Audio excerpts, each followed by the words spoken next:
नमस्ते और आप सबका स्वागत है. Your state and welcome everyone. My name is Deshika, And my name is Tia. and we would like to start by thanking the Indian Embassy for giving us this opportunity and all of you for joining us in another episode of Diaspora Diary. Please stay till the end for a quiz on what me and Tia are going to talk about. There's going to be a prize for the winner. In this week's episode, we will take you through the Indian Constitution and three very important figures in Indian history: the father of the Indian Constitution, the Iron Man of India, and the first Prime Minister of independent India. Do you already know who any of these are? While you ponder on, let's start from the very beginning and break down exactly what a constitution is. Before we begin, just one fun fact that we are going to be celebrating Children's Day in just a few days, and later this month, we will be celebrating the Constitutional Day. Now, let's talk about what is a constitution. A constitution is a set of rules that guides how a country, state, or other political organization works. The constitution may include information such as what the branches of the government are, what powers they have, and how they work. It may also state the rights of citizens, even rules to step by step plan to independence. Another important piece of writing is explaining why the people are writing the Constitution. This is called a preamble. Independently, the word preamble means an introduction to a document, highlighting its purpose, as the constitutional preamble does. It also elucidates the major goals the Constitution wishes to accomplish. The single most important part of the preamble are the first three words, which, as you can see on the picture to the left, quotes, "We the people," which is there to point out that the government receives its authority from the people that are being governed themselves. Now, let's cut this down more and talk about the Indian Constitution. The Indian Constitution was written on September 17, 1787. It was adopted by the Constitution Assembly on November 26, 1949, and it came into effect on January 29, 1950, and it has currently been in effect for about 71 years. A fun fact about the Indian Constitution is that it's actually the world's largest and strongest constitution. It has just under 150,000 words in its English language version. As an answer to our first question, the father of the Constitution is Baba Saheb the Great Dr. B.R. Ambedkar. His contribution to the Indian Constitution is undoubtedly of the highest order. Even though Ambedkar was the man who created the Constitution, it was penned for the very first time by Prem Bihari Narendra. Let's go over 6 of the biggest features of the Indian Constitution. Number 1 is rigidity and flexibility. The Indian Constitution is a combination of rigidity and flexibility, which means some parts of it can be amended by the Parliament by a simple majority, whereas some parts require a two-third majority, as well as not less than one-half of the state legislatures. The second feature is emergency powers. The Constitution vests extraordinary powers for the president, known as the emergency powers. The President of India has the power to impose emergency rule in any or all the Indian states if the security of part or all of India is threatened by war or external aggression or armed rebellion. The third one is federal system by the unitary bias. The Indian Constitution described India as a union of states. It implies that the Indian Federation is not the result of any agreement among the units, and the units cannot break away from it. The fourth feature we would like to talk about is the single citizenship. The Indian Constitution provides single citizenship for all the people residing in different parts of the country, so there is no chance of any differentiation. The fifth one is parliamentary system of government. The Indian Constitution provides for a parliamentary system of government, i.e., the real executive power rests in the Council of the Ministers, and the President is only a nominal ruler. And the sixth feature that we're going to go over today is secularism. The Constitution makes India a secular state by detaching from all and any religious dogma. Obviously, there are tons more sections in the Constitution, but it would take a little too long to go over all of them. So, moving on, let's go into more detail about the man titled the Father of the Indian Constitution. But just in case you haven't noticed the quiz questions that pop up at the bottom, I hope you try your hardest to get as many of the questions right as you could. Now, talking about Dr. B.R. Ambedkar. Bhimrao Ramji Ambedkar is popularly known as Baba Sahib. He was born on April 14, 1891 in Madhya Pradesh. He was an Indian jurist, political leader, philosopher, anthropologist, historian, orator, economist, teacher, editor, prophet writer, revolutionary, and a revivalist of Buddhism in India. He became the first law minister of India. He was the man who inspired the Dalit Buddhist movement and campaigned against the discriminations of the untouchables. With the financial help of Maharaja Gaikwad of Baroda, Ambedkar studied at Elphinstone High School and Elphinstone College in Bombay, and went on to study at Columbia University, New York, on a 3-year scholarship from Gaikwad. He received a PhD in University in New York he received a PhD in economics. He gained a reputation as a scholar for his research in law, economics, and political science, which led to his early career in which he was a lawyer, an economist, and a professor. The reason why he studied economics was that he wanted to prove the point that industrialization and agriculture growth could enhance the Indian economy. He stressed investment in agriculture as the primary industry of India.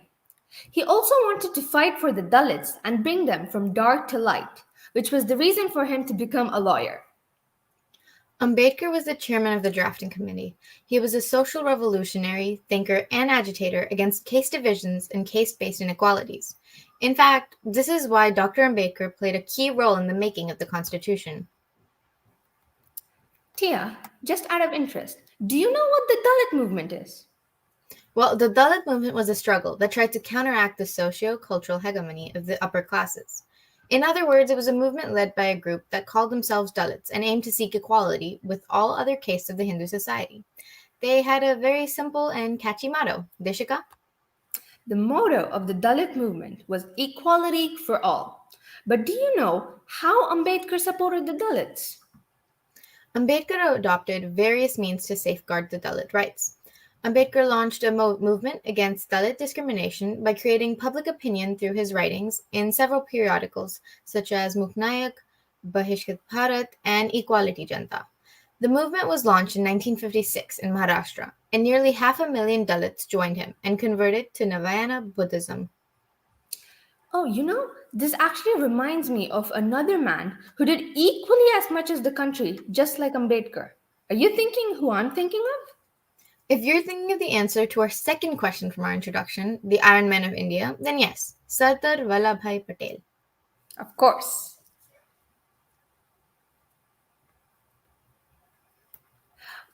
Vallabhbhai Jawaharlal Patel, entered as Sardar, was an Indian statesman.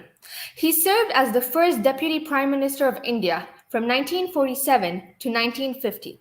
He was born on October 31st, 1875. His commitment to national integration in the newly independent country was totally uncompromising, earning him the sobriquet Iron Man of India.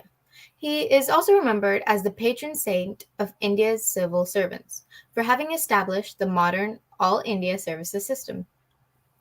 Highlighting some of the great qualities of Sardar Patel, the Vice President said his love for motherland, his leadership qualities, his simplicity, honesty, integrity, down-to-earth nature, pragmatic approach to resolving knotty problems, earthly wisdom, discipline, and organization skills will always remain as an inspiration. What impressed Vallabhbhai Patel most in Gandhiji was his quality of walking the talk. He could clearly see that Gandhi did practice what he said and should be done. Hence, when Gandhi asked in the meeting for strong full-time volunteers, Vallabhbhai Patel got involved. Some of his main protests included the tax campaign. In 1917, Sardar Vallabhbhai Patel was elected as the secretary of the Gujarat wing of the Indian National Congress, Gujarat Sabha. In 1918, he led a no tax campaign that urged the farmers not to pay taxes after the British insisted on tax after the floods in Kaira. The Bardoli Satyagraha in the state of Gujarat during the British Raj was a major episode of civil disobedience and revolt in the Indian independent movement in 12th June 1928. It was led by Sardar Vallabhbhai Patel for the farmers of Bardoli against the unjust raising of taxes, marked as brainiest. Patel was one of the chief architects of the Union of India, having been given the responsibility of integrating the princely states. National Unity Day is observed to acknowledge the efforts of Sardar Patel to unite the nation. The Indian government in 2014 declared October 31st as National Unity Day, or Rashtriya Ekta Diwas.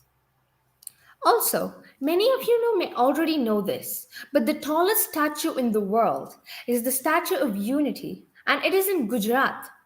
Narendra Modi, the then Chief Minister of Gujarat, first announced the project to commemorate Vallabhbhai Patel on 7th October 2013 at a press conference to mark the beginning of his 10th year as the Chief Minister of Gujarat. At the time, the project was dubbed as Gujarat's tribute to the nation. Now that we've spoken about India's first Deputy Prime Minister, how about we answer the last question? Deshika, who was the first Prime Minister of independent India? You are talking about Jawaharlal Nehru, aren't you? So, before I start on Nehru, just keep in mind to try your hardest on the ongoing quiz to which the questions are on the bottom of the screen. Jawaharlal Nehru was an Indian anti-colonial nationalist, secular humanist, social democrat, and author who was a central figure in India during the middle third of the 20th century. He was a principal leader of the Indian independence movement in the 1930s and 1940s. Jawaharlal Nehru was born on 14 November 1889 in Allahabad in British India. He met Mahatma Gandhi and entered the freedom struggle at the national level during the non-cooperation movement in 1920. In 1929 Lahore session, Nehru sought complete independence for India. In 1930, he took part in the Salt Satyagraha and was imprisoned. He helped to make the struggle of the people in the princely states a part of the nationalist movement for independence. Nehru was also given the responsibility of planning the economy of a future India and appointed the National Planning Commission in 1938 to help frame such policies. Why was he called Chacha Nehru? He is called Chacha Nehru because of his love for children. Children's Day is celebrated across India on November 14th every year to commemorate the birth anniversary of Jawaharlal Nehru, who, due to his love for children, was fondly called Chacha Nehru. Children's Day is celebrated to increase awareness for the rights of children's education all over the world every year. In conclusion, the events we've talked about today took place almost a whole century ago, but that definitely does not mean that they're to be forgotten about or left in the past. To the contrary, I believe these strong-minded historians are the reason India has made it so far and should be a big part of our present. As Deshika mentioned earlier, we can see the impacts of these historical events on our beautiful modern India, with Children's Day soon and Constitutional Day earlier this month. Almost 75 years into our independence, and we take you back to appreciate our powerful history. We can now look at our country, and instead of seeing it imprisoned under the rule of another, we see the bright colors of our Indian flag standing brave and tall. Saffron at the top signifying courage and strength, white in the middle for peace and truth, green at the bottom for growth and auspiciousness. And we can't forget about the blue Ashoka Chakra, also known as the Wheel of Time. Each spoke on the chakra represents the principle of life and an hour of the day. The color symbolizes the universal truth and the sky and the ocean. But every time we do, we should remind ourselves this would not have been possible without people, such as Dr. B.R. Ambedkar and his campaigns against social discrimination to have a society free of class. People such as Sardar Vallabhbhai Patel and his love, belief, and trust in his own country. People such as Jawaharlal Nehru and his struggle and fight for India's independence, followed by his influence in transforming India into a modern, powerful nation. These men laid their lives down so we could be free from foreign rules, and we hope this has ignited a light in you to learn more about your own country. I'm sure if any of these men could see how far their country has gotten today, they would be proud. We sincerely hope that today's Diaspora Diary taught all of you something about these real life heroes and about the predominant part of Indian history. I hope you enjoyed listening about Indian history throughout the point of view of the young, curious Indian minds in Hungary. We really thank all of you ladies, gentlemen, and kids for watching and giving us your attention. Thank you for all your comments, and I hope you all did participate in the ongoing quiz. Winners will be announced on the Indian Embassy Cultural page. Once more, and for the last time tonight, I would like to thank all of you and wish you a pleasant rest of your day.